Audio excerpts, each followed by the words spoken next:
아버지, 일자리에서 갑자기 나오라고 하는데 실업급여는 못 받는데요.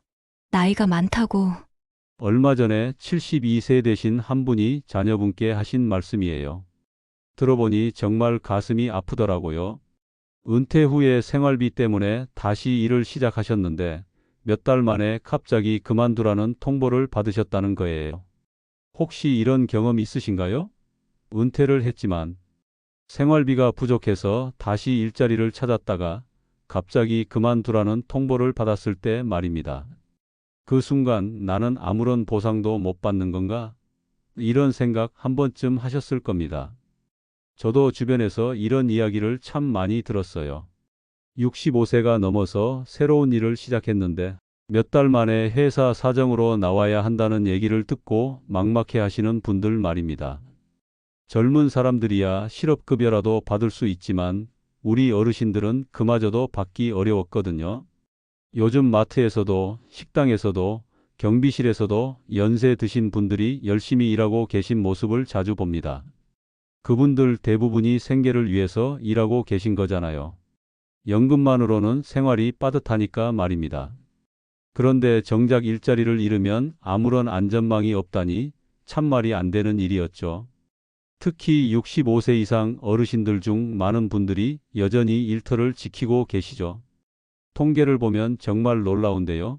우리나라 65세 이상 고령층 중 상당수가 아직도 경제 활동을 하고 계신답니다. 이분들이 일하는 이유가 뭘까요? 대부분 생활비 때문이에요. 국민연금이나 기초연금만으로는 한 달 생활하기가 빠듯하거든요. 그런데 그동안은 불합리하게도 65세 이후 새로 취업하신 분들은 실업급여조차 받을 수 없었다는 사실 알고 계셨나요? 정말 어이없는 일이죠. 젊은 사람들이 일자리를 잃으면 실업급여로 버텨나갈 수 있는데 정작 더 어려운 상황에 있는 어르신들은 그런 보호막조차 없었던 겁니다. 잠깐 여러분, 제가 오늘 정말 중요한 변화의 소식을 전해드릴 텐데요. 그 전에 잠시만요. 이런 유용한 정보들을 놓치지 않으시려면 구독 버튼을 꼭 눌러주시고요. 좋아요도 함께 부탁드려요. 그리고 알림 설정까지 해두시면 새로운 소식이 올 때마다 바로바로 알려드릴 수 있어요. 우리 모두의 노후가 조금이라도 더 안정될 수 있도록 함께 정보를 나누어 봐요. 자, 그럼 이제 본격적으로 얘기해 볼까요? 최근에 이 규정이 바뀔 수 있다는 소식이 들려오고 있어요. 정부에서도 이 문제를 심각하게 보기 시작했다는 거죠. 사실 이건 오래전부터 많은 분들이 지적해온 문제였어요. 생각해 보세요. 50대에 일자리를 잃으면 실업급여 받을 수 있잖아요. 60대 초반에 일자리를 잃어도 마찬가지고요. 그런데 65세만 넘어가면 갑자기 그런 혜택이 사라진다. 나이로 차별하는 거나 다름없죠. 더군다나 요즘은 평균 수명도 길어졌잖아요. 80대, 90대까지 건강하게 사시는 분들이 많아졌는데 65세를 기준으로 줄을 그어버리는 게 맞나 싶어요. 실제로도 65세가 넘어서 새로운 일을 시작하시는 분들이 얼마나 많은데요. 제 주변만 봐도 그래요. 아파트 경비실에서 일하시던 72세 되신 분이 계셨는데 관리사무소 방침이 바뀌면서 갑자기 그만두게 되셨어요. 그분이 얼마나 당황스러워 하시던지요. 젊은 사람들은 실업급여라도 받는데 나는 뭐가 있나 하면서 한숨을 푹푹 쉬시더라고요. 또 다른 분은 마트에서 일하시다가 코로나 때문에 일자리를 잃으셨어요. 70세이 조금 넘으셨는데 내가 이 나이에 무슨 일자리를 또 찾겠나 하면서 정말 막막해 하시더라고요. 그런 모습 보니까 정말 마음이 아팠어요. 사실 우리나라가 고령화 사회로 빠르게 진입하고 있잖아요. 이제는 65세도 어떻게 보면 한창 일할 나이가 된 거죠. 건강도 좋아지고 경험도 많고 아직 충분히 사회에 기여할 수 있는 나이인데 제도는 옛날 그대로 머물러 있었던 거예요. 그런데 드디어 변화의 바람이 불기 시작했어요. 정부에서도 이 문제를 인식하고 있다는 신호들이 나오고 있거든요. 물론 아직 확정된 건 아니지만 여러 가지 움직임들을 보면 희망적인 소식들이 들려오고 있어요. 오늘은 이 65세 이상 실업급여 확대 논의의 배경부터 시작해서 현재 어떤 상황인지 그리고 앞으로 어떤 변화가 올 수 있을지까지 깊이 있게 짚어보겠습니다. 끝까지 보시면 앞으로 우리 삶에 어떤 변화가 올 수 있을지 감이 오실 거예요. 특히 지금 일하고 계신 분들, 그리고 앞으로 일을 해야 할 수도 있는 분들에게는 정말 중요한 정보가 될 거라고 확신해요. 우리 모두의 노후 안전망이 조금이라도 더 튼튼해질 수 있는 기회니까요. 자, 그럼 이제 왜 이런 변화의 논의가 시작됐는지부터 차근차근 살펴볼까요? 우선 우리나라의 정년 제도부터 이야기해 봐야겠어요. 지금까지는 60세 정년이 일반적이었죠. 여러분도 아시다시피 말이에요. 그런데 법이 바뀌어서 2033년까지는 법정 정년이 65세로 단계적으로 늘어나게 됩니다. 하지만 여기서 문제가 생겨요. 정년이 늘어나는 건 좋은데 실제 현장에서는 어떨까요? 회사에서 정말로 65세까지 계속 일할 수 있게 해주는 곳이 얼마나 될까요? 솔직히 말해서 그리 많지 않죠. 명목상으로는 정년이 늘어나지만 실제로는 그보다 일찍 퇴사하게 되는 경우가 훨씬 많아요. 제가 아는 한 분 이야기를 해드릴게요. 대기업에서 오랫동안 근무하신 박 씨라는 분이 계세요. 60세에 정년 퇴직을 하셨는데 퇴직금과 연금만으로는 생활이 빠듯하더라고요. 특히 아직 대학생인 막내 자녀 때문에 돈이 계속 나가니까 정말 고민이 많으셨어요. 그래서 62세에 경비 일자리를 구하셨어요. 그런데 1년 반 만에 아파트 관리 사무소에서 갑자기 나이가 많으니까 그만두셔야겠다는 통보를 받으셨다고 해요. 그때 박 씨가 하신 말씀이 젊은 사람들은 실업급여라도 받는데 나는 뭐가 있나였어요. 정말 현실적인 이야기죠. 그럼에도 불구하고 은퇴 후 다시 일을 시작하는 분들이 갈수록 늘고 있어요. 이게 우리나라만의 특별한 현상이에요. 실제로 통계를 보면 정말 놀라워요. 65세 이상 인구 중에서 약 37%가 경제활동에 참여하고 있답니다. 이건 다른 나라와 비교해보면 엄청나게 높은 수치예요. 일본만 해도 20% 정도고 독일은 10%도 안 돼요. 우리나라가 다른 선진국들보다 거의 3배나 높은 거죠. 이게 무슨 뜻일까요? 우리 어르신들이 아직도 사회의 일원으로 살아가고 있다는 뜻이에요. 이제 나이 먹었으니까 쉬어야지 하고 집에만 있는 게 아니라 여전히 일터에서 자신의 역할을 하고 계신다는 거죠. 어떻게 보면 정말 대단한 일이에요. 하지만 동시에 우리 사회가 아직 노후 보장이 충분하지 않다는 뜻이기도 해요. 그런데 바로 여기에 문제가 있어요. 현행 고용보험법 제10조 2항이라는 게 있는데 이게 바로 65세 이후에 새롭게 취업한 사람은 실업급여를 받을 수 없다고 규정하고 있거든요. 참 이상하죠? 일은 하라고 하는데 일자리를 잃으면 보호는 안 해준다니 말이에요. 실제로 마트에서 일하시던 김 씨라는 분 이야기를 들어보면 더 실감이 나요. 68세에 마트 계산대에서 일을 시작하셨는데 코로나 때문에 매출이 줄어들자 가장 먼저 해고 통보를 받으셨대요. 그때 김 씨가 하신 말씀이 이 나이에 다시 어디 가서 일자리를 구하겠나? 그냥 죽을 때까지 굶어야 하나였어요. 젊은 직장인이었다면 실업급여라도 받으면서 다음 일자리를 찾을 수 있었겠지만 김 씨는 그런 혜택조차 받을 수 없었던 거예요. 정말 가슴 아픈 일이죠. 그럼 왜 이런 차별을 두는 걸까요? 아마 여러분도 궁금하실 거예요. 원래 실업급여의 목적이 뭔지부터 생각해 보죠. 실업급여는 크게 두 가지 목적이 있어요. 하나는 생활 안정이고 또 하나는 재취업 지원이에요. 일을 그만둔 사람이 최소한의 생활비를 확보하면서 다시 일자리를 구할 수 있도록 돕는 제도라는 거죠. 그런데 정부는 지금까지 이렇게 생각했던 것 같아요. 65세 이상은 현실적으로 재취업이 어렵지 않겠나? 그럼 굳이 실업급여를 줄 필요가 있나? 그래서 그동안은 대상에서 제외시켰던 거예요. 어떻게 보면 나름대로는 이유가 있었던 셈이죠. 하지만 지금은 상황이 완전히 달라졌어요. 평균 수명도 길어졌고 건강한 어르신들도 많아졌고 무엇보다 경제적 필요 때문에 일을 계속해야 하는 분들이 늘어났거든요. 많은 시니어분들이 단순한 소일거리가 아니라 정말 생계를 위해서 다시 일을 찾고 계세요. 내가 벌어야 자식들에게 손 벌리지 않고 내 생활을 지킬 수 있다. 이런 현실적인 이유 때문이에요. 제가 아는 또 다른 분은 이렇게 말씀하시더라고요. 자식들도 요즘 살기 힘든데 내가 용돈 달라고 할 수는 없잖아. 그래서 식당에서 설거지라도 하는 건데 갑자기 나오라고 하면 정말 막막해. 이런 게 바로 우리 어르신들의 현실이에요. 특히 요즘은 물가도 많이 올랐잖아요. 국민연금이나 기초연금만으로는 한 달 생활하기가 정말 빠듯해요. 병원비만 해도 만만치 않고 생활비는 계속 올라가는데 수입은 한정되어 있으니 어쩔 수 없이 일을 할 수밖에 없는 거죠. 그렇기 때문에 과거의 법 조항은 이제 시대와 맞지 않는다는 지적이 나오고 있는 거예요. 일할 의욕도 있고 실제로 일도 하고 계시는데 정작 보호는 받지 못한다니 말이 안 되죠.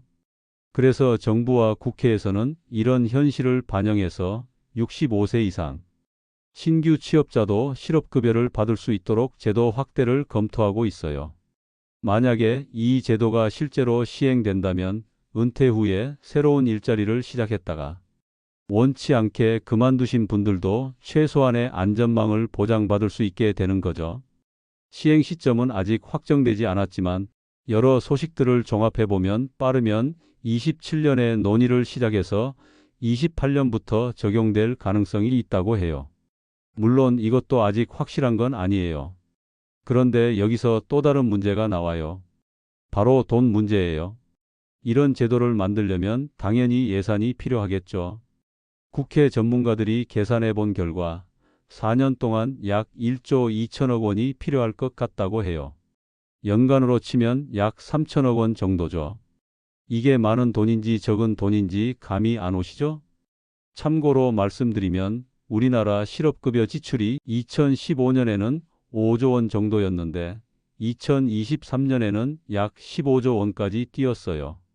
코로나 때문에 실업자가 많이 늘어나면서 급여 지출도 엄청나게 늘어난 거죠.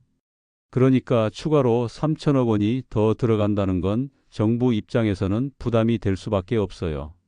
이미 실업급여 재정이 빠듯한 상황에서 또 지출이 늘어난다고 생각하니까 걱정스러울 만해요.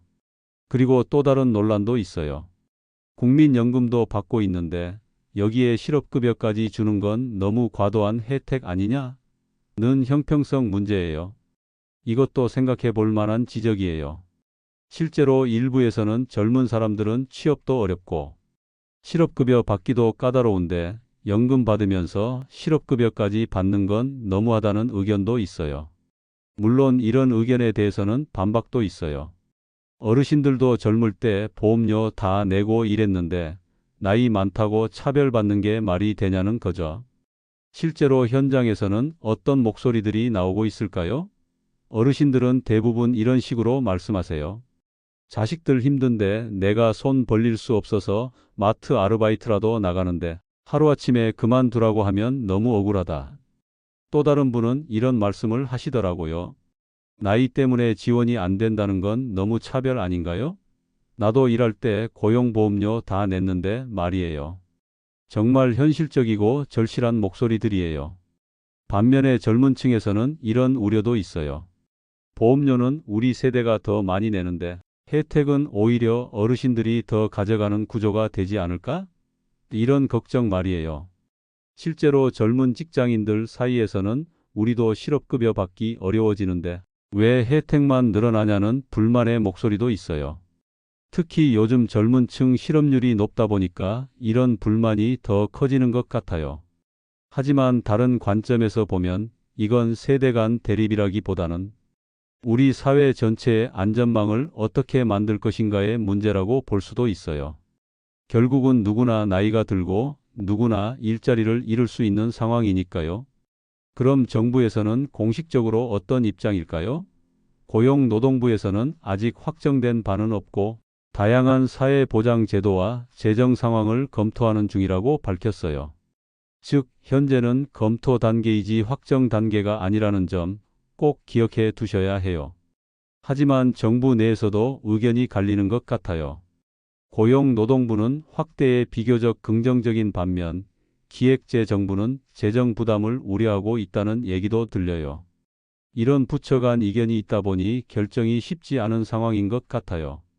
그래서 너무 성급하게 기대하시거나 반대로 너무 걱정하실 필요는 없을 것 같아요. 아직은 여러 가지 가능성을 놓고 논의하는 단계니까요. 하지만 분명한 건 이런 논의 자체가 시작됐다는 것만으로도 의미가 있다는 거예요. 이제 우리 사회가 고령화 시대에 맞는 새로운 제도를 고민하고 있다는 뜻이거든요. 비록 당장 결과가 나오지 않더라도 이런 문제 제기와 토론이 계속되다 보면 언젠가는 더 나은 방향으로 개선될 가능성이 있다고 생각해요. 자, 그럼 이제 오늘 이야기한 내용들을 정리해 보겠습니다. 현재 법상 65세 이후 신규 취업자는 실업급여를 받을 수 없어요. 이건 분명한 사실이고 지금도 그대로 적용되고 있는 규정입니다. 하지만 우리가 살펴본 것처럼 정년 연장과 고령층의 높은 경제 활동률 때문에 제도 확대 필요성이 점점 커지고 있는 상황이에요. 생각해보면 참 아이러니한 일이죠. 우리나라가 세계에서 가장 빠른 속도로 고령화되고 있고 어르신들의 경제활동 참여율도 다른 나라보다 월등히 높은데 정작 이분들을 보호하는 제도는 뒤처져 있다는 거니까요. 앞서 말씀드린 박 씨나 김 씨 같은 분들의 이야기를 들어보면 이건 단순히 법 조항의 문제가 아니라 우리 사회의 현실과 제도 사이의 괴리라는 걸 느낄 수 있어요. 실제로 일하고 계시고 사회에 기여하고 계시는데 정작 어려운 상황이 되면 보호받지 못한다니 말이에요. 하지만 동시에 우리가 간과하면 안 되는 게 있어요. 바로 막대한 재정 부담과 세대 형평성 문제예요. 4년간 1조 2천억 원이라는 돈이 결코 적은 금액이 아니거든요. 이미 실업급여 지출이 급증하고 있는 상황에서 추가 부담이 생긴다는 건 정말 신중하게 접근해야 할 문제예요. 그리고 젊은 세대의 우려도 충분히 이해할 만해요. 고용보험료는 현재 일하는 사람들이 내는 건데 혜택은 계속 확대된다면 부담만 늘어나는 게 아닌가 하는 걱정 말이에요. 이런 부분들도 함께 고려해야 하는 복잡한 문제인 거죠. 실제 시행은 빠르면 28년 이후가 될 수 있다고 했지만 이것도 여러 조건들이 맞아야 가능한 이야기예요. 무엇보다 국회에서의 논의가 필수적이고 여야 간 합의도 이루어져야 하고 재정 확보 방안도 마련되어야 하거든요. 그런데 여기서 중요한 건 뭘까요? 바로 우리 모두가 이 문제에 관심을 갖고 지켜보는 거예요. 정치인들도 국민들이 관심을 가져야 더 적극적으로 나서게 되거든요. 그냥 알아서 하겠지 하고 무관심하면 결국 변화도 더디게 올 수밖에 없어요. 사실 이런 문제는 먼 미래의 이야기가 아니에요. 지금 50대이신 분들도 10년, 20년 후에는 당사자가 되실 수 있거든요. 그리고 지금 젊은 분들도 언젠가는 나이가 들어서 같은 상황에 처할 수 있고요. 결국 이건 우리 모두의 문제라는 거죠. 세대를 나누어서 서로 대립할 문제가 아니라 함께 해결책을 찾아가야 할 공동의 과제인 셈이에요. 그리고 이런 변화가 일어나려면 시간이 걸린다는 점도 이해해야 해요. 법 하나 바꾸는 것도 쉬운 일이 아니고 예산을 확보하는 것도 사회적 합의를 이루는 것도 모두 시간이 필요한 일들이거든요. 하지만 희망적인 건 이런 논의가 시작됐다는 거예요. 몇 년 전만 해도 이런 문제 제기조차 잘 안 됐는데 이제는 정부와 국회에서 공개적으로 검토하고 있잖아요. 이것만으로도 큰 진전이라고 생각해요. 물론 결과가 어떻게 될지는 아무도 장담할 수 없어요. 확대될 수도 있고 현재 상태로 유지될 수도 있고 아니면 다른 형태의 대안이 나올 수도 있고요. 하지만 중요한 건 이런 사회적 논의가 계속되고 있다는 점이에요. 그리고 설령 이번에 당장 변화가 없다고 해도 이런 문제 제기와 토론이 쌓이다 보면 언젠가는 더 나은 방향으로 개선될 가능성이 있어요. 사회 변화라는 게 원래 하루아침에 일어나는 게 아니거든요. 개인적으로는 어떤 형태든 어르신들의 일할 권리와 생활 안정을 보장하는 방향으로 가야 한다고 생각해요. 꼭 실업급여가 아니더라도 다른 방식의 지원 제도라든지 일자리 안정성을 높이는 방안이라든지 여러 가지 해결책이 있을 수 있을 거예요. 예를 들어서 고령자 전용 고용보험 제도를 만든다든지 재취업 지원을 더 강화한다든지 아니면 기업들이 고령 근로자를 함부로 해고하지 못하도록 하는 규제를 강화한다든지 말이에요. 실업급여 확대가 어렵다면 이런 다른 방식의 접근도 생각해 볼 수 있겠죠. 여러분은 어떻게 생각하시나요? 65세 이상 신규 취업자도 실업급여를 받아야 한다고 공감하시나요? 아니면 재정 부담과 형평성을 고려해서 신중해야 한다고 보시나요? 이런 문제에는 정답이 없어요. 각자의 경험과 입장에 따라 다르게 생각할 수 있는 복잡한 이슈거든요. 하지만 바로 그렇기 때문에 더 많은 분들의 다양한 의견이 필요한 거죠. 혹시 직접 경험해 보신 분이 계시다면 더욱 소중한 의견이 될 거예요. 나는 이런 상황을 겪어봤는데 정말 힘들었다 또는 이런 방식으로 해결하면 좋을 것 같다. 이런 현실적인 조언들 말이에요. 또 젊은 분들의 의견도 중요해요. 우리 세대는 이런 점이 걱정된다 또는 이런 방식으로 하면 모두에게 도움이 될 것 같다 이런 건설적인 제안들도 필요하거든요. 여러분의 생각을 댓글로 남겨주시면 앞으로의 논의 과정에도 큰 도움이 될 것 같습니다. 정치인들이나 정책 담당자들도 국민들의 목소리를 들어야 더 나은 정책을 만들 수 있거든요. 그리고 이런 정보가 더 많은 분들에게 전해져야 한다고 생각해요. 아직도 이런 변화 논의가 있다는 걸 모르시는 분들이 많거든요. 특히 직접 당사자가 되실 수 있는 어르신들께서 이런 정보를 알고 계시는 게 중요해요. 오늘 내용이 도움이 되셨다면 구독 버튼 꼭 눌러주시고요. 좋아요도 함께 부탁드려요. 그리고 알림 설정까지 해두시면 이런 중요한 정보들을 놓치지 않고 받아보실 수 있어요. 주변에 관심을 가져주실 만한 분들이 계시다면 공유도 부탁드려요. 가족분들이나 친구분들, 특히 비슷한 상황에 계신 분들께 도움이 될 수 있을 거예요. 우리가 함께 정보를 나누고 관심을 가질 때 우리 사회가 조금씩 더 나아질 수 있다고 생각해요. 마지막으로 한 가지 더 말씀드리고 싶은 건 이런 제도, 변화와 상관없이 지금 일하고 계신 분들은 현재 본인의 권리를 정확히 알고 계시는 게 중요해요. 지금도 받을 수 있는 혜택들이 있을 수 있거든요. 나이가 들었다고 해서 모든 권리를 포기하실 필요는 없어요. 부당한 대우를 받으면 신고할 수 있고 도움을 요청할 수 있는 곳들도 있거든요. 우리 모두가 당당하게 일할 권리가 있다는 걸 잊지 마세요. 오늘도 끝까지 들어주셔서 정말 고맙습니다. 여러분 모두 건강하시고 앞으로도 좋은 변화들이 계속 이어지기를 바라겠습니다.